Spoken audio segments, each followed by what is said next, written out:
Good morning students. Next நம்ம பார்க்க போகிற டாபிக் என்னென்னா ரிஃப்ளெக்ஷன், அதாவது எதிரொலிப்பு. இது ஒரு சிம்பிள் கான்செப்ட் தான். இப்போ நம்ம வீட்டில் முகமாக்கும் கண்ணாடி இருக்குல்ல, அதில் ஒரு டார்ச் லைட் அடிக்கிறீங்க. அப்படி அடிக்கும் போது அது என்ன ஆகும், அந்த மிரரில் பட்டு அப்படி ரிஃப்ளெக்ஷன் ஆகும். ஓகேவா? That is called as reflection of light. நீங்கள் எந்த ஆங்கிள் இருந்து நீங்கள் அந்த லைட் பாஸ் பண்ணுறீங்களோ அதே ஆங்கிளில் தான் அது ரிஃப்ளெக்ஷன் ஆகும். பாருங்க, ஒரு சில்வர்டு பூசப்பட்ட கிளாஸ் இருக்குது, இங்கே பிளேஸ் பண்ணிட்டோம். ஸோ இங்கேருந்து லைட் பாஸ் பண்ணுறாங்க. அப்படி பாஸ் பண்ணும்போது இந்த சர்ஃபேஸில் பட்டு என்னாகும், அப்படியே பவுன்ஸ் ஆகும். 90% லைட் என்னாகும், அப்படியே பவுன்ஸ் ஆகும். This called as reflection of light. Incident ஆகிற ரே ஏ, ரிஃப்ளெக்ஷன் ஆகிற ரே பி. ரெண்டுக்கும் நார்மல் எடுத்தோம்னா இந்த மாதிரி ஸ்ட்ரைட் லைன் இருக்கும், அது பெர்பெண்டிகுலர். இது இன்சிடென்ட் ஆங்கிள் ஐ, ரிஃப்ளெக்ஷன் ஆங்கிள் ஆர். நீங்கள் எந்த ஆங்கிள் இருந்து நீங்கள் லைட் பாஸ் பண்ணுறீங்களோ, சப்போஸ் நீங்கள் 45 டிகிரியிலேருந்து ஆங்கிள் இருந்து நீங்கள் பாஸ் பண்ணீங்கன்னா அதே 45 டிகிரி ஆங்கிள் என்னாகும், அப்படியே ரிஃப்ளெக்ஷன் ஆகும். ஓகேவா? இங்கே பாருங்கள், the bouncing back of light into the same medium when it encounters a reflecting surface is called a reflection of light. இந்த மீடியத்தில் பட்டு என்னாகும், அப்படியே பவுன்ஸ் ஆகுது. According to laws of reflection இதில் 2 பாயிண்ட் இருக்கு. என்னன்னா, இன்சிடென்ட் ஆகிற ரேவும் ரிஃப்ளெக்ஷன் ஆகிற ரேவும் அண்ட் நார்மல் ரே, இது மூணுமே பாருங்க சேம் பிளேனில் நடக்கும். ஓகேவா? சேம் பிளேனில் இருக்குது. அடுத்து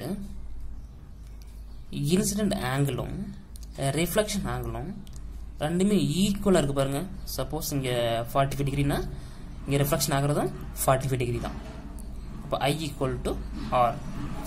ஃபர்ஸ்ட் பாயிண்ட் பாருங்க, the incident ray, reflected ray and normal to the reflecting surface are all coplanar lies in the same பிளேனில், அதாவது ஒரே தளத்தில் இந்த மூணுமே இருக்கும். Second point, the angle of incidence I, the angle of incidence I is equal to the angle of reflection R. ரெண்டும் எப்படி இருக்கும், ஈக்குவலா இருக்கும். ஓகேவா?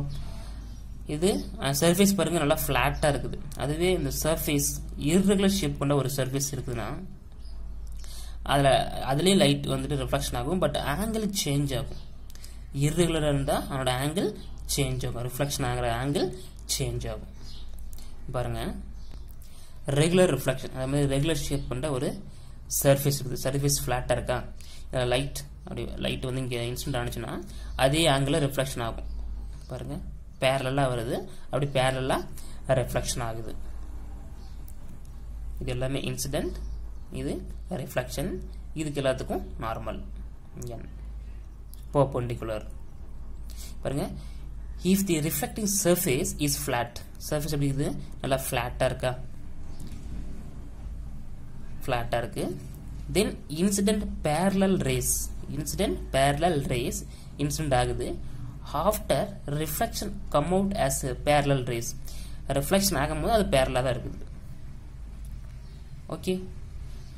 அதுவே இர்ரெகுலர் ரிஃப்ளெக்ஷன் பார்த்தீங்கன்னா இந்த மாதிரி இர்ரெகுலர் ஷேப்பில் இருக்கும்போது லைட் இன்சிடென்ட் ஆகும், பேரலல் ரேஸ் இன்சிடென்ட் ஆகுது, பட் ரிஃப்ளெக்ஷன் ஆகும்போது என்ன ஆகுது, ஆங்கிள் சேஞ்ச் ஆகுது. இர்ரெகுலர் ரேஸ் வந்துட்டு பாஸ் ஆகுது. ஓகேவா? ரிஃப்ளெக்ட் ஆகுது. பாருங்க, if the reflecting surface is இர்ரெகுலராக இருக்குது, then the incident parallel rays, incident ஆகிறது எல்லாமே பேரலாக தான் இன்சிடென்ட் ஆகுது, but after reflection come out as irregular rays, reflection ஆகும்போது அது இர்ரெகுலராக ரிஃப்ளெக்ஷன் ஆகுது. ஏன்னா இங்கே சர்ஃபேஸ் ஃப்ளாட்டாக இல்லை, இர்ரெகுலராக இருக்குது. ஓகேவா? ஸோ இதுக்கு நார்மல் இது, இதுக்கு நார்மல் இது, இதுக்கு நார்மல் இது. இந்த சர்ஃபேஸ், அந்த சர்ஃபேஸ் பொறுத்து அது ரிஃப்ளெக்ஷன் ஆகும். நீ பாருங்க, இந்த லைட் இங்கே வருதுன்னா சர்ஃபேஸ் இந்த மாதிரி இருக்கும், அதனால அது ஸ்ட்ரைட் லைன் இப்படி போகும். ஓகேவா? ஸோ இது வெரி சிம்பிள் கொஸ்டின் தான், 3 மார்க் கொஸ்டின். ஸோ பார்த்துக்கோங்க. Okay, thank you.